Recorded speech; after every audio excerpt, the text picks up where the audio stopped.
Greetings, everyone in the chat. Greetings, everybody watching this. Especially greetings to Owen Benjamin. I will be addressing the rest of this directly to Owen Benjamin. So please excuse me. Greetings, everybody watching. Excuse me whilst I mess up the stream.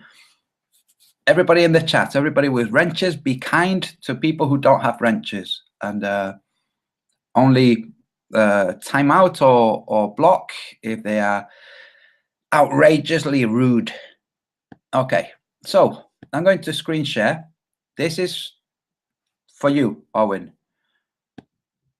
I'm going to give you a bit of background so that you understand that I know what I'm talking about. I'm not just trying to get your attention to recruit you into a camp. The reason I'm making this message is because I noticed that people going out of their way, making donations to recruit you into their camp. The whole truth doesn't require camps. It just requires serious, sincere individuals. So I'm going to screen share. And first, I'm going to screen share with something that I know is going to be dear to your heart. Okay? Luke 9:49. And John answered and said, Master, we saw one casting out devils in thy name, and we forbade him, because he followeth not with us. And Jesus said unto him, Forbid him not, for he that is not against us is with us. Now, a little bit of a question here. Is Jesus saying he is not against us, for he who is not against us, as in he who casts out devils? Is that a person who's not against us? Or is a person who is not against us somebody who casts out devils in his name? I would say it's more likely to be the casting out devils part that Jesus was referring to. That's what I think. Could be wrong. Doesn't matter. The reason I'm showing this, though, is because I am not a Christian. But if you're to listen to Jesus's own words, he says, don't forbid people or don't rebuke them, okay? For who's not against us is for us. I am for people who do the right thing, people who are honest and people who point out what is wrong in the world. Now, I'm nobody to you, and that's not important. You might know me from this, though. Just 1 second. Question number 1. Hello, look what I have. I have the lunar lander, one of the lunar landers that landed on the moon. This is definitely one of the lunar landers that landed on the moon. It's not something made for a school play by the art department or anything. Okay, so there you go. That's a video I made some time ago, which was mirrored by this person from my channel. He pastes a link to my channel just here. Let's see what happens when you go to that channel. Video unavailable. This video is no longer available because the YouTube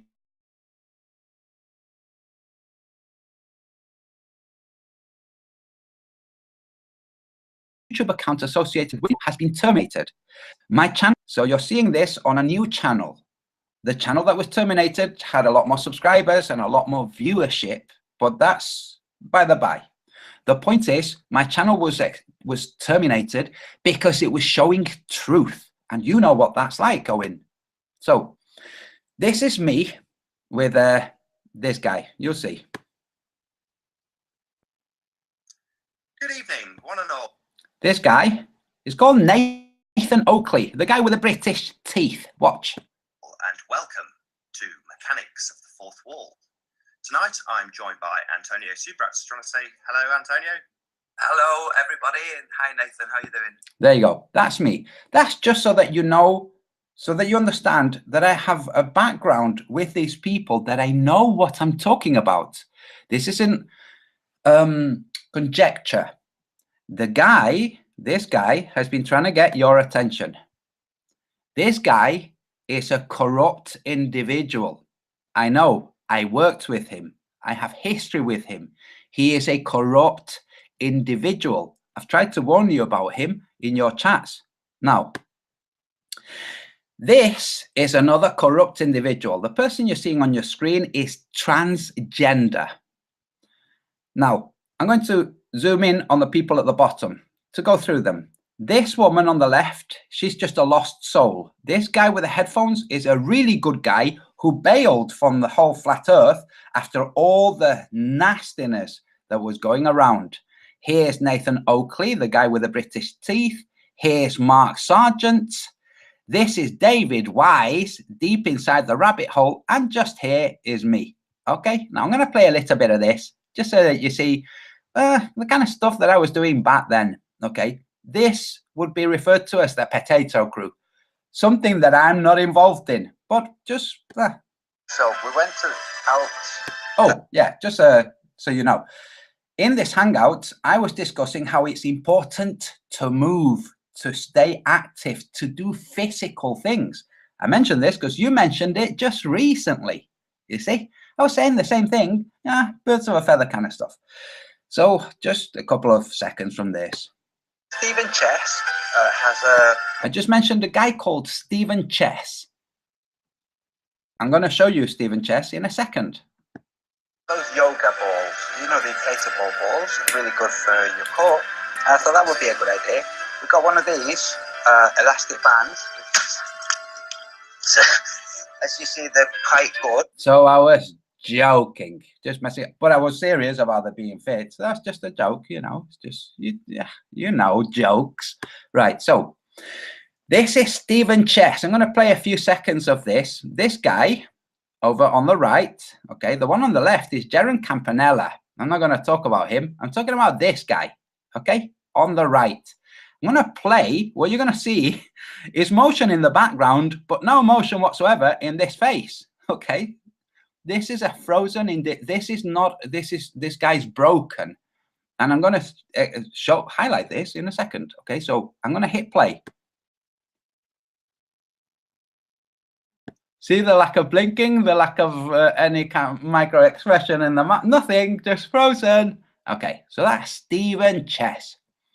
This is Stephen Chess with the Flat Earth and Other Hot Potatoes crew, which is that transgender that I showed you before. Okay, was it here? No, I've closed it already. This is this guy, Stephen Chess, the one with the frozen smile. I'm going to not play this video, just let you watch it if you want. Okay, in this video, I point out this video was mirrored by a troll, okay, and cut into pieces. But anyway, I'm pointing out in this video from the previous channel that no longer exists that this guy, on behalf of the transgender, said that I had raped the transgender, okay? Long series of messages saying that I had raped this transgender. Now, that's not really right to accuse somebody of rape, okay? All of this raping that I'm supposed to have done. So somebody says to the transgender, this person, hey, Patricia, it goes by the name Patricia, has Stephen Chess lost his marbles? Patricia, having seen the video where I show the messages where he's saying that I violently raped this transgender whilst the transgender was saying stop. When asked about this, the transgender says, no, he hasn't lost his marbles, Dan. Stephen Chess lives in California and in some states and some countries, promising to marry someone, but living and having sex under false pretenses is considered rape. I asked him, sorry, lying and having sex, right? So there's been no lying from me because I don't lie. That's why I said, you know, this bit, like, he who's not against us is with us. Okay, so I don't lie. Now, this is to highlight that this transgender is just a crazy, wrong person and surrounded by despicable people. Okay, including, let me close this window, David Wise, who was in the other tiny little window. Okay, this is David Wise. This is deep inside the rabbit hole. Deep inside the rabbit hole was outed as a 9/11 truth shill. He was pushing the Judy Woods space weapons disintegration of the towers.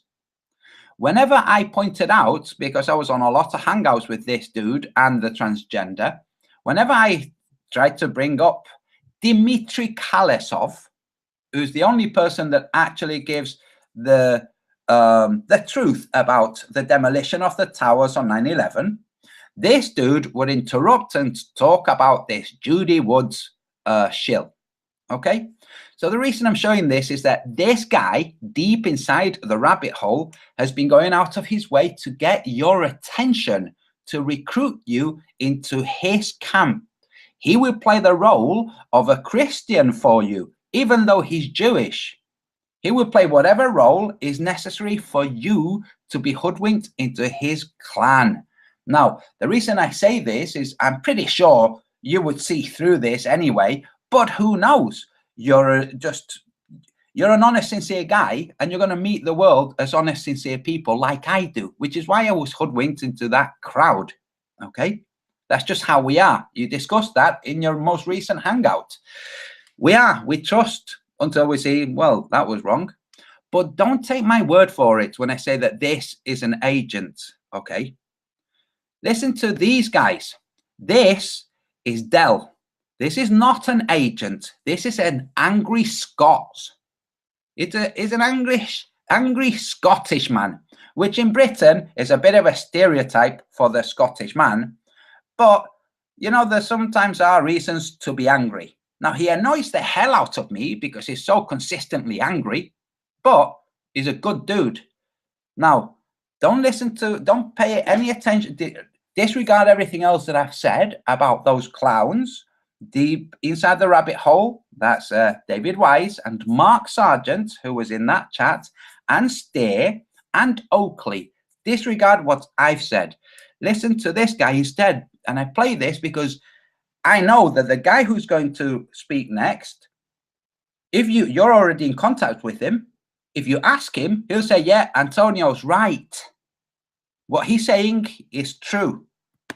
Yeah, I mean, since I, November 2014, if you look at Google Trends, that was when I put out my, the first Flat Earth book written in like 50 years, first pro-Flat Earth book.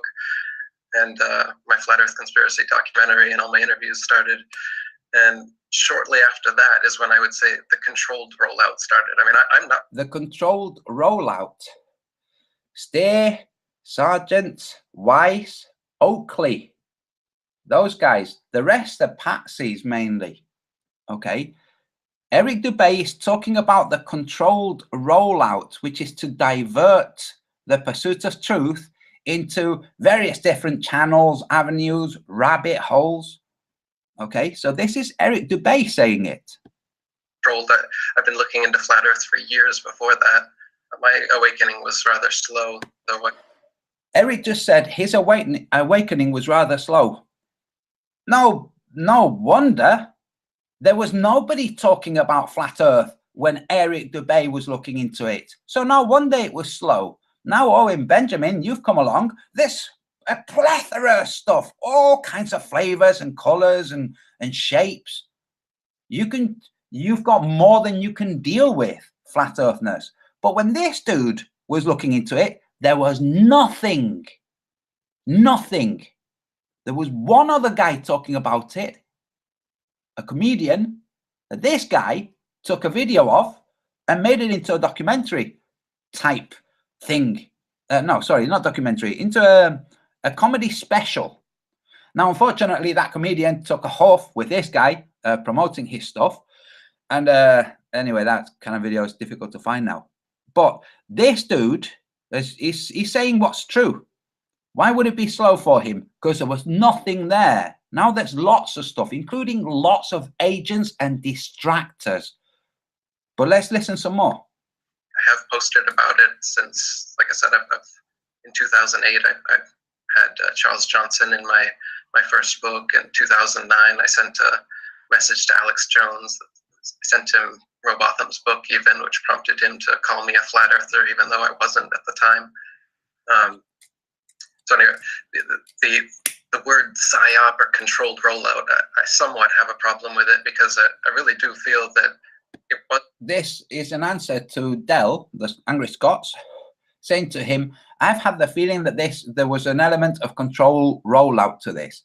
And this, being the guy who actually initiated the whole flat earthness in the modern era, says, dude, I started it. There was no controlling me. I wasn't part of any control stuff.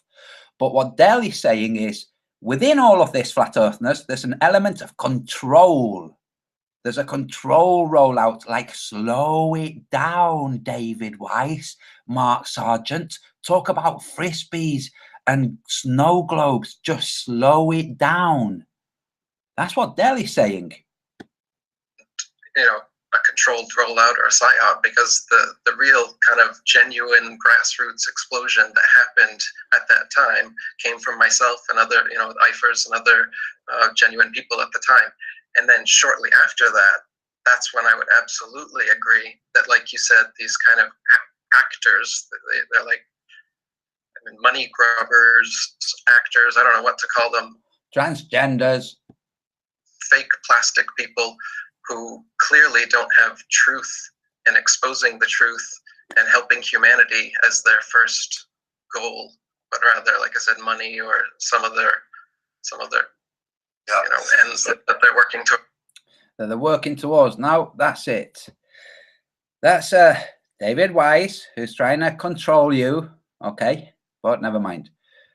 That's enough of the presentation from sharing screens.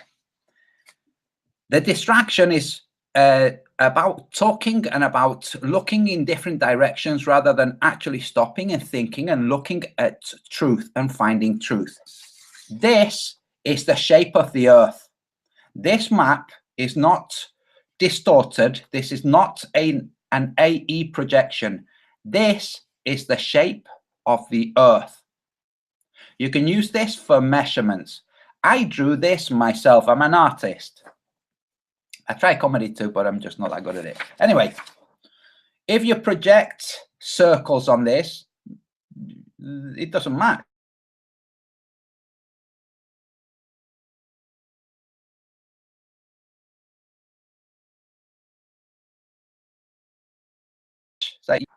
Circles have hard making circular things. Now, let me just check my stream, because for some reason, sometimes when I'm presenting stuff, Google Hangouts will pause my stream. It will just pause it. It's really interesting. If you project, sorry. So I'm now going back to see if there's been any of that strange little pausing that's happening to the stream, where the stream will stop my camera, it will show my avatar, and mute what I'm saying, and then play some more. Okay? Then people have noticed it who are watching too. So the reason I showed this map is the Gleason's map, the AE maps that are shown are distorted. When people with a little bit of intelligence look at those maps, they will see that they're distorted, and they will dismiss the flat Earth because those maps are distorted. They will say, well, these are distorted. So you're just talking about a distortion of truth. The real world is a real place. You can really fly to Brazil or Buenos Aires or Auckland. You can really go to places on the Earth. On this distorted map, it's a crock of nonsense. Look at the size of Brazil. Look at the size of South America. It's larger than North America, you fool. And things like that. Okay? So I spent some time correcting that, and this is a corrected version. To understand the corrected version, you have to understand that light is not something that just emits out of a sun. That's a retarded way of thinking about the world that comes from the globe. The globe says half of the globe illuminated by a far distant sun, light arriving, illuminating. It's a simplified version of understanding reality. Reality is not quite so simple until you really understand it. Then it gets kind of simple. You think, how do people not understand this? This is how the world goes. This is how lies go. Lies are complex. You look at them and they appear to make sense. But then when you look at them deeper, you go, oh, this is a crock of nonsense. Whilst at the same time, there's a fundamental truth that you think is really complex until you look into it and you go, oh, right, it's really simple. Oh, that's interesting. And that's the world that we live in. So I've made this presentation for you, Owen, so that you'll understand. I think you already do with your background. There are people trying to get their hooks into you, and they're going to push different ideas on you, ideas that they think you will find favorable, like the Bible and the flat earth. Now, you might want to turn off now, because when you're in the pursuit of truth, and that truth leads you into looking into the Bible and the Jesus story, and you find that it's false, it's fabricated, then you have to deal with that.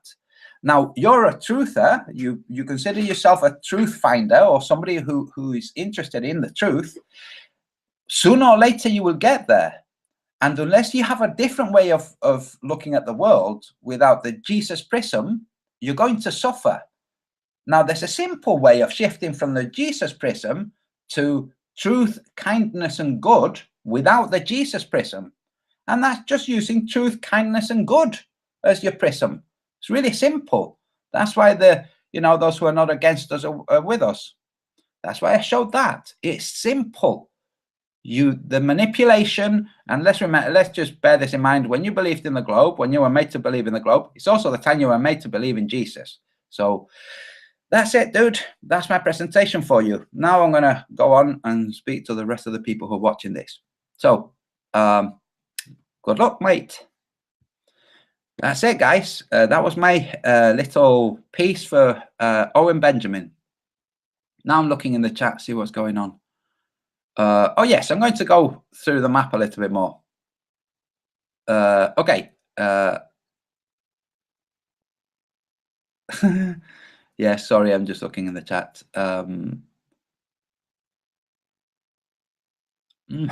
Justin Gillard saying some strange things. Some very strange things. Justin, what's wrong with you? Anyway, okay, let me go through this. When somebody like UMF grabs this and projects circles on it, you're like, that doesn't work. It's like, yeah, what makes you think there's circles to be projected on it? Well, the Gleasons makes me think that. Like, are you stupid? You know the Gleasons is false. You're not stupid. Change the tropics to match the land. When you do that, you go, wait, well, then you're just back engineering the tropics to match the land. It's like, yes. What do you think the tropics are? The tropics are regions, imaginary regions, okay, based on the position of the height of the sun at different times of year. If you think the sun is a ball making circles, then you're wrong. You know that that's not what the light of the sun is. So move the tropics to the appropriate place. Then you'll start to understand what light is. Because right now, you think the light just spreads out from a single spot, you're wrong. The day makes the sun, not the sun makes the day. Okay? It's really simple. You have a region that is irradiated differently to another region. And the radiation or irradiation in that region presents what the irradiation presents, which is either a dim shape before the sun or a dim shape with the sun. And then as the dimness increases, as the irradiation around you increases, the brightness increases, and the location of this thing changes. But this thing that you're seeing is based on the direction to the center or the highest most point of irradiation, not a point in the sky, the place with the highest amount of irradiation. If you want to look at light refracting, then consider the rainbow.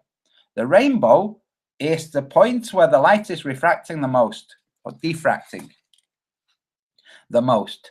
If you want to think that that's true, it isn't. It's a phenomenon, and the physicists don't really understand light. So when you see the rainbow, and you see that, the rainbow appears to be there, but when I go up higher, it goes up with me. But if I stay down there at the same time, in fact, if I just set up two drones, one films from the ground and the other one goes up high, it's like, that's interesting.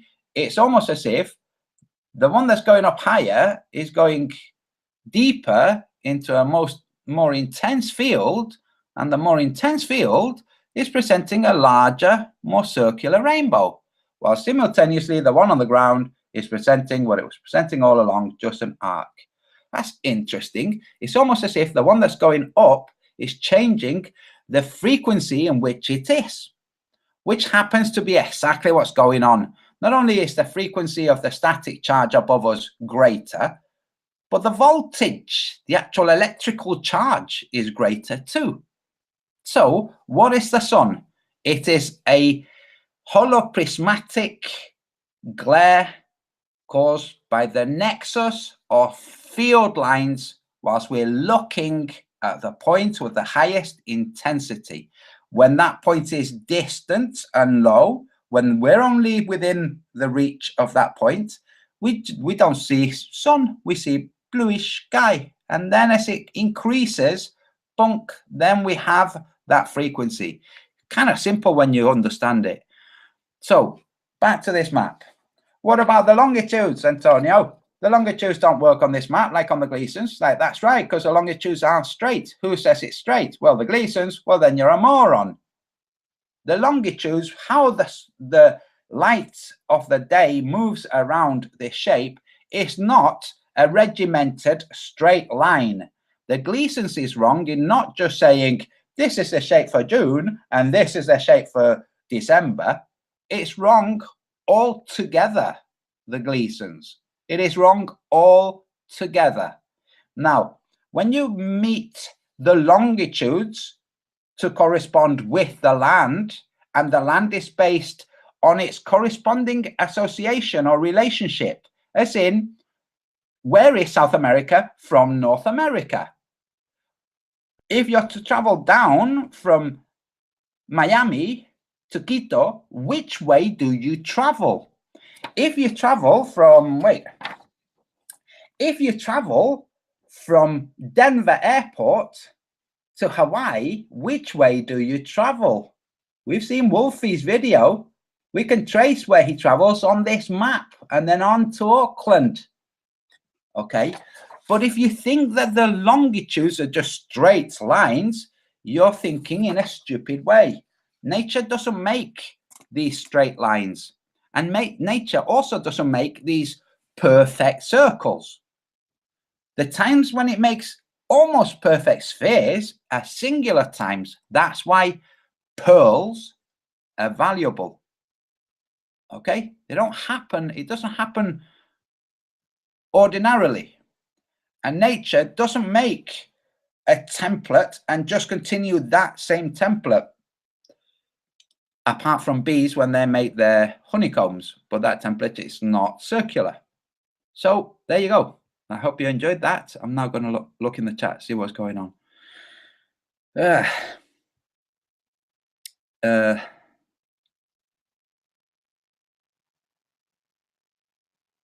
The Pacific Ocean isn't very big in his map. That's right. What makes you think that the Pacific Ocean is the biggest ocean on Earth? Oh, well, because the globe says. Oh, really? Because the globe says, well, in my previous hangout, I showed the globe and how NASA's image of the globe was wrong. So it's like, looks like your globe is missing curvature, it's missing rotation, and it's missing any evidence of it being a sphere, you know, like, say, space photos. It's missing all of it. What makes you think it's a globe again? Anyway, so I'm now scrolling through the chat. Anybody want a comment highlighted or a question highlighted? Just highlight my name and I'll read it out. Just looking at the time. Okay. And I do hope that Owen Benjamin looks, just because I think that the guy's a kind guy. That's just, I get a feeling that he's a good guy. If I didn't get that feeling, I wouldn't have bothered. And people are thinking, oh, late, he's late to the party. It's like, so? There's no order. Saying, well, unless you're in the party at this time, you know, don't count. When I think about their black hole, I made a video about it the other day. It's a silliness. Let me see. I might still have the drawing here. No, I don't. I'll draw the drawing and I'll try to remember the figures. 25 million or billion, right? 1 second.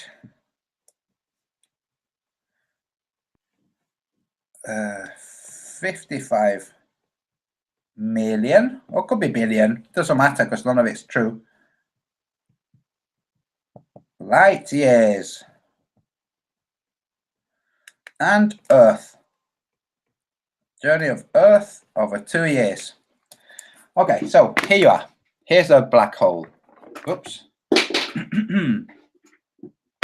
A discussion about NASA's new black hole, whoever it was. Okay, right. So this is the diameter of the black hole, and it's letting light through that spins round it, and it just pew pew goes round the black hole and pew and goes off in straight lines. Okay, 25 billion miles, the diameter of the black hole, or at least where these lines are going through, right? In 2 years, which is how long that study was done, okay, and that 2 years includes the collating and modifying of the data, okay, 9 million miles Earth has moved. Sorry, billion. 9 billion miles Earth has moved in those 2 years. So they can't have fallen either within this stream or within this stream, and certainly not both, to collate the data. So your magical orthographic view will make you think, oh no, well, what happens is Earth sees like this, right? This is how you see. You see with this cone. So this bit must have been on the edges of their data, and this bit on the edges of their data, and they just compressed it all to present what they did. See, because big things that are very far away are like really tiny. Like, yes, big things far away are very tiny, but for you to pick up the light on the rim, well, the light has to arrive at you. Okay, you see, the light has to arrive at you, but you're here. It's not arriving at you. Or even if you were just here, still not arriving at you, only a tiny bit. You're not receiving that light yet. Okay, that would be like exiting an eclipse before you get to the edge of the shadow. Do you see? Now, 55 million light years. That means the data they collected went past this region of the black hole 55 million years ago. Can you confirm that? Nope. Can you verify that? Nope. What makes you think that? Mathematics. We said it was that far away, therefore it's taken that long. Oh, really? Can't you say it's much, much, much closer? Well, we could, but then we have to change everything. So, like when globings say, for instance, like you really have to change everything if you say that it's closer. When globings say, look, the lack of curvature, when you show these images of the Tirajana, and you can see right down to the bottom of the boat, but it's at the distance that says that I have to be much higher than I am to catch it. And when I say I'm speaking like Andy, who's actually capturing it. Oh, interesting. I can see the bottom of it, but the Earth curvature says that I have to be like another 40 meters higher than I am, but I'm not, and I can see the bottom of it. So the globings say you're thinking simplistically. Maybe the Earth is just a larger sphere. Here's the problem. That's why when you enter into this kind of discussion and you're half cocked, you're going to get smacked. If you say that the Earth is a much larger sphere, first, you're thinking that it's a sphere in the first place because of things like, say, NASA. Okay, so if the Earth is a much larger sphere, then its gravitational pull is much greater. Its gravitational influence is much greater. If its gravitational influence is much greater, because it is much bigger, then the moon has to be farther away. Otherwise, it would be sucked in. So if the moon is farther away, it also has to be bigger. To retain the same ratio, it has to be farther away and bigger. If the moon was farther away and bigger, then NASA would have noticed when they went there, right? And if it was bigger, they wouldn't have jumped at 1/6 the Earth's weight, would they? Because, well, now you said that Earth's weight is much greater, so, oh, it's tricky. It's tricky, isn't it? If you say Earth is bigger, and that's why the curvature is like not as it should be on a sphere, like 8,000 miles in diameter, or 7,000, I wrote it down somewhere, 926 miles in diameter at the widest point, then the moon has to be bigger. And if the moon is bigger, it has to be farther away. And it has to be farther away, otherwise it would be pulled in. If Earth was bigger, it would have more gravitational pull. So farther away and bigger. If farther away, then they got it wrong with their calculations and their speed and everything with the moon. And if it's farther away, then wait a second. The moon is farther away, but it still obscures the sun in an eclipse. Then the sun has to be farther away too and bigger. It can't be at the same distance and bigger, because then we will be sucked into it by its gravity. It has to be farther away and bigger. But if it's farther away and bigger, then there has to be an adjustment to all of the computations. If you're happy to do that, Globelink, go ahead. Tell NASA they've got it all wrong. When they thought that they went to the moon over a period of like 2 days to get there, they got it wrong. They must have been going much faster because the moon is bigger and further away. Dim-dims.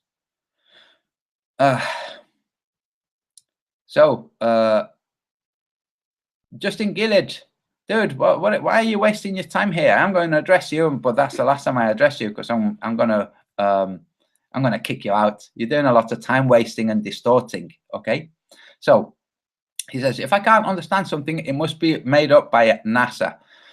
Nope, that's silly, Justin Gillard. So I'm gonna, it's been nice having you, but like Owen Benjamin does, bye-bye. So, any serious Globelinks with serious objections or questions in the chat? Go ahead. Oh, George Smith, Bulbatron, and Antonio Subirats. Nothing emits light. Light is manifestation and does not travel. Absolutely. So, imagine that you have threads everywhere. That the distance between points is not empty. Distance between points, not empty. So what's there? Well, gases and all kinds of stuff. Yeah. But what else? All kinds of stuff. Right.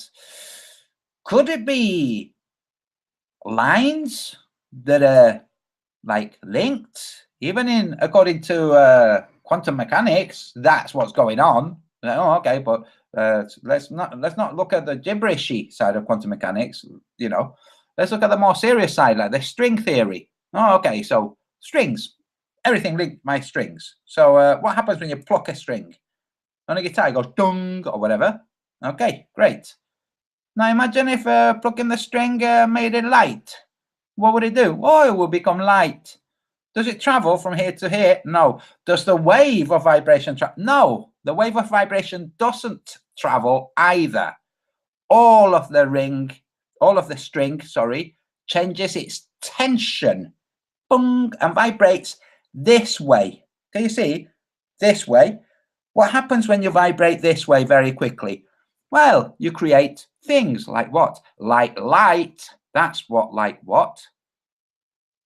No, it can't be. That's not what light is. Light must be a filament that heated, so it just glows. Like, really? Why don't you tell Tesla?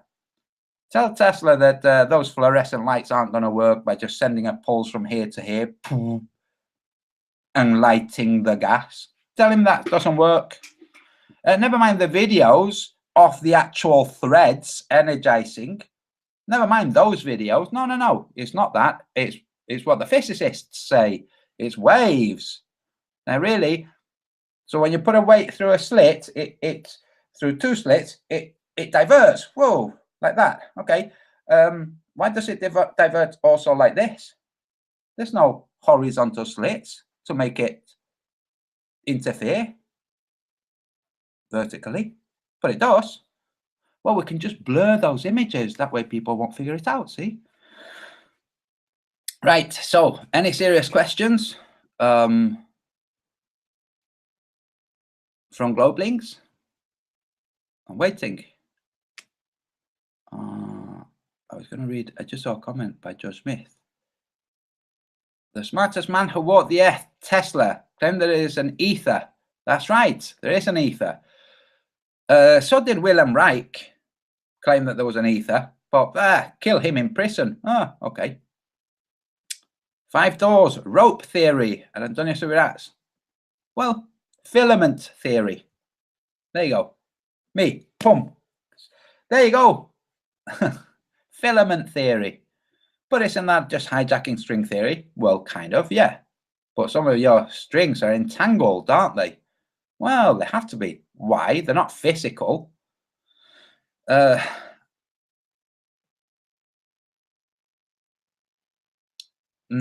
Links. I know there are Globe Links watching, and I know there are Globe Links with channels watching. So make a comment. Milan Stakovic. Hello. I'm giving you a wrench.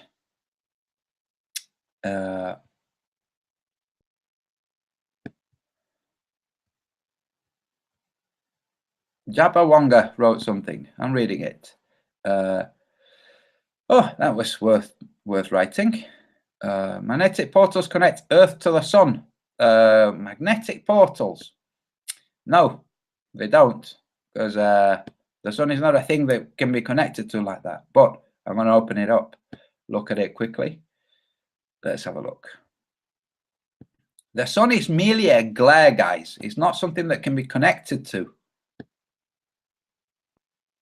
Oh, it's NASA science. Okay, thank you. That made me a chuckle. That made me think, wait, why would Gleam be sharing that? Yeah, okay. Nice one. Gleam, by the way, another genius who happens to be a flat earther. I spoke with Orphan Red earlier tonight. He's got to really irk some of you Globelings that somebody who's in Mensa is also a flat earther. Oh, Mensa means nothing. Oh, okay, go and join and then show the world that it means nothing. That's what I did with the whole flat earth and other hot potatoes. I joined, and now I can say, it means nothing. It's just a crock of nonsense. Birkeland currents, yes. Yes, but they're misinterpreting. They're misinterpreting.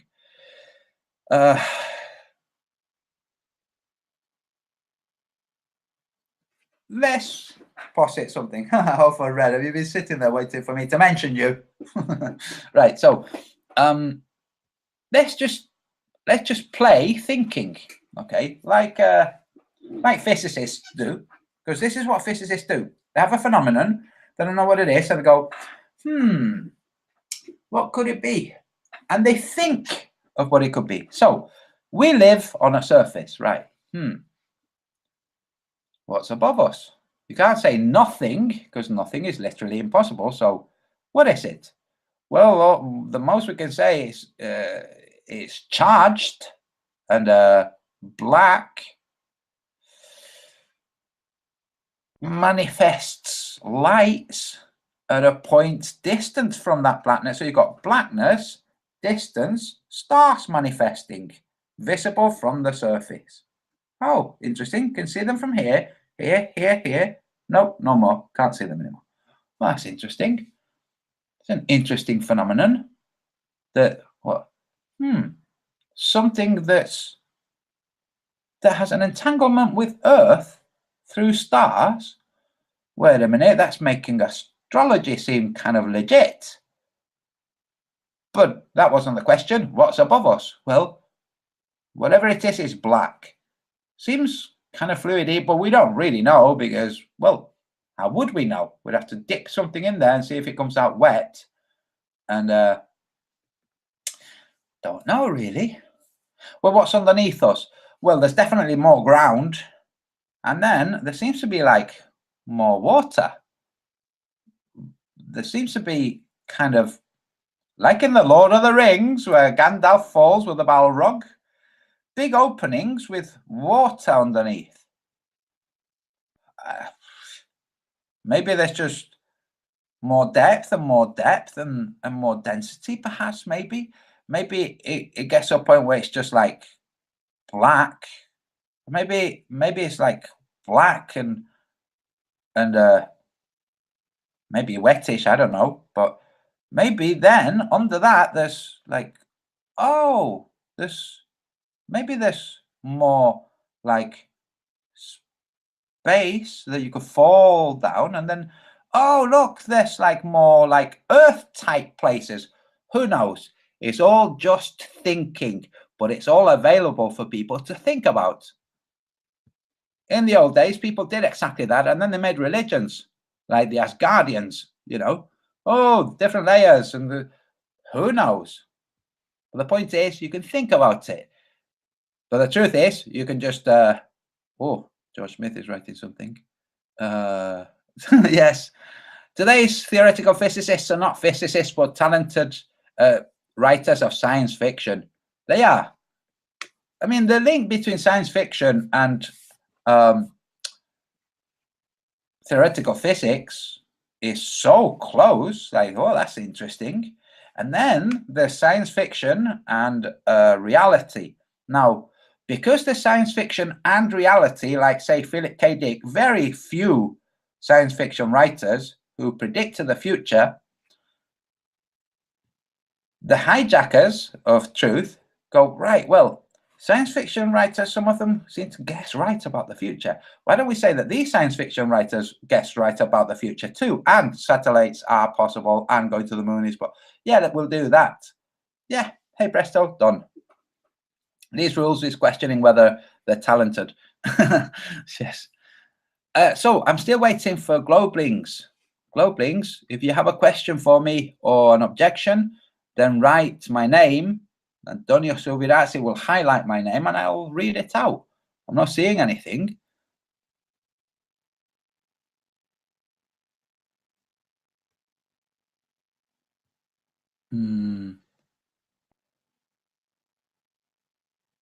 Ah, yes, I do explain sunspots. Right. So Chrissy Lynn writes, I'm not a Globeling, but okay, so you don't have to be a Globeling to ask a question. But right, so I'm not a Globeling, but I haven't been able to get your book yet. Can I ask how you explain sunspots? They've always stumped me. Yes, I'll try. But if you want the book, contact my sister. I'll write the email here. Just contact my sister. She's the one that's doing all the selling side of it. We have, I think, 12 left. Yeah, that's the email. Okay, so sunspots. First, what's the sun? You've got the totality of the day, which is like the day as opposed to night. Okay, not the 24-hour day and night entirety of time as days go, but the day side. The day side, what does it present? It presents light, and it presents this high potency glare. What's that high potency glare? It's basically a combination of all of the high tension light, all of the irradiation that's feeding the ground and being fed back.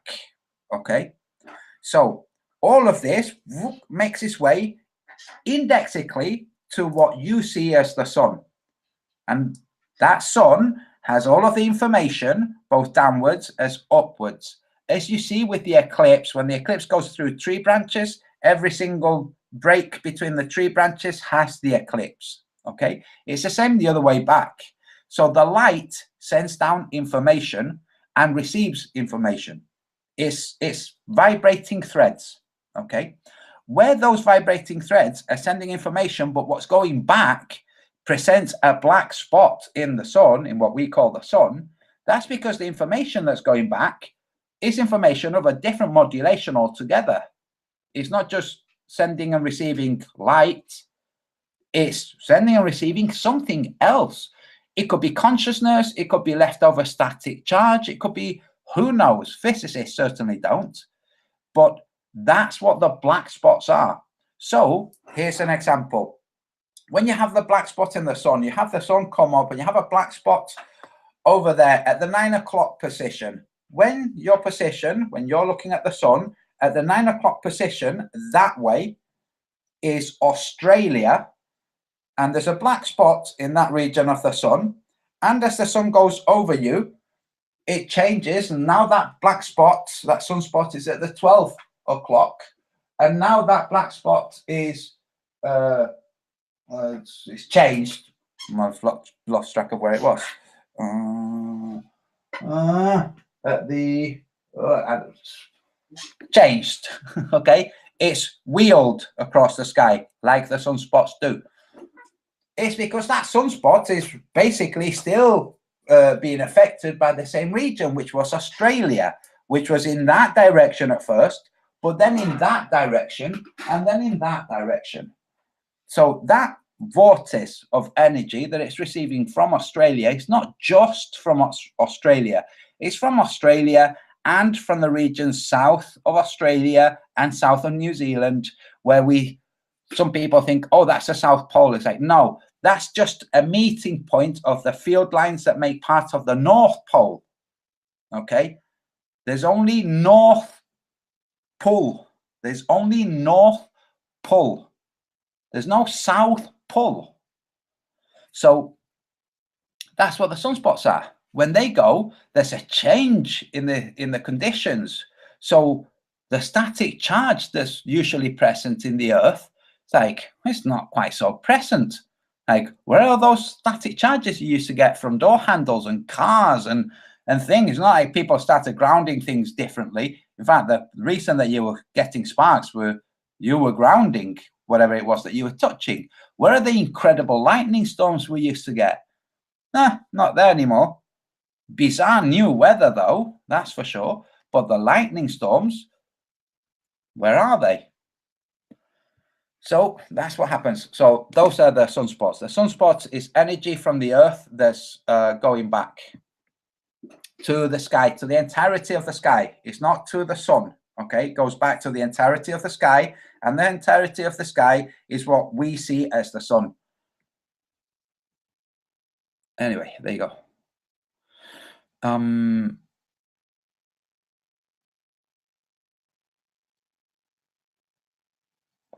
Hey Jeans writes, after realizing the Earth is flat a few weeks ago, the whole thing's getting boring now. That's okay. Versus other elephants in the room, like Israel's insanely ignored crimes.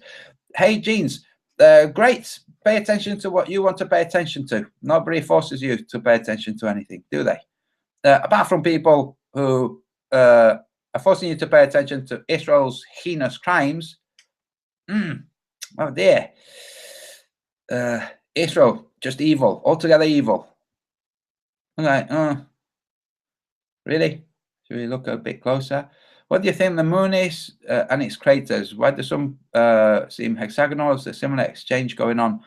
Yes, but so the exchange that's going on with the moon is similar, is an exchange, but of very different things. I can't say what. My best kind of guess is like, if the sun, there's an exchange of let's say electromagnetism. Okay, this is my closest guess. Let's say the sun presents an exchange. The daylight is an exchange of irradiation, and the sun presents the culmination of the entirety of that illumination. So that would be an electromagnetic radiation. The moon would be something like, so the sun would be an exchange of electromagnetic radiation. The moon would be more like an exchange of consciousness. Whatever the mode, the type of energy that is consciousness, that's the moon. That's why people go nuts under the full moon. That's why people have more dreams or less dreams. It depends on how they are. But yeah.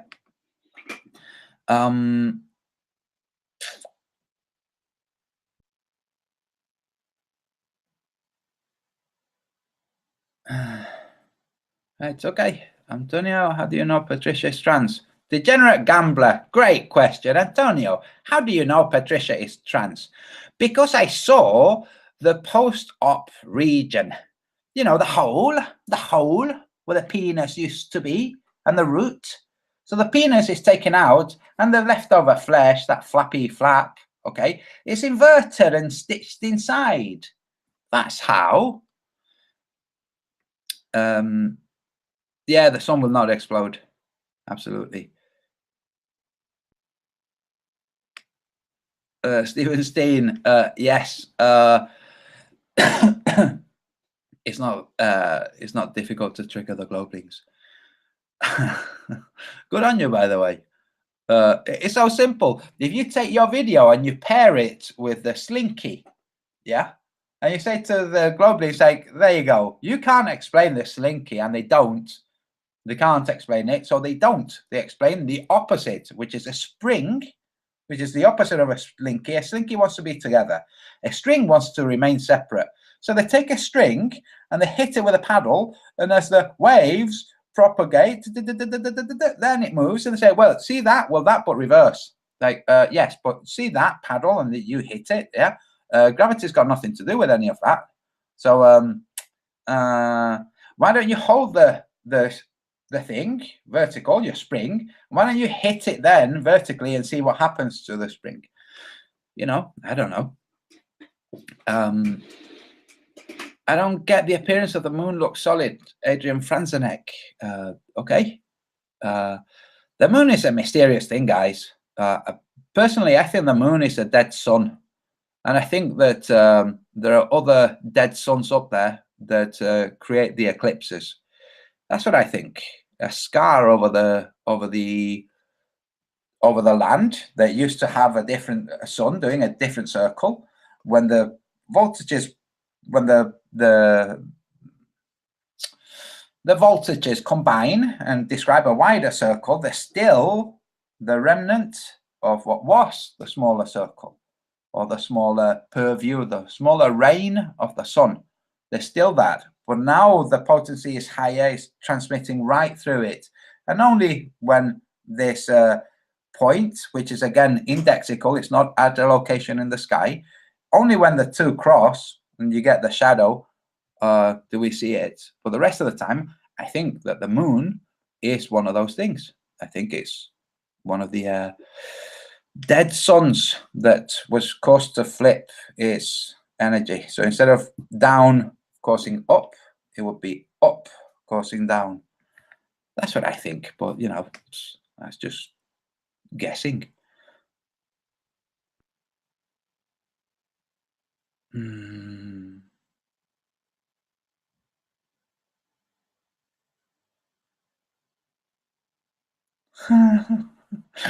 Ute reminds me of the funniest comments I have ever seen in any FE chat.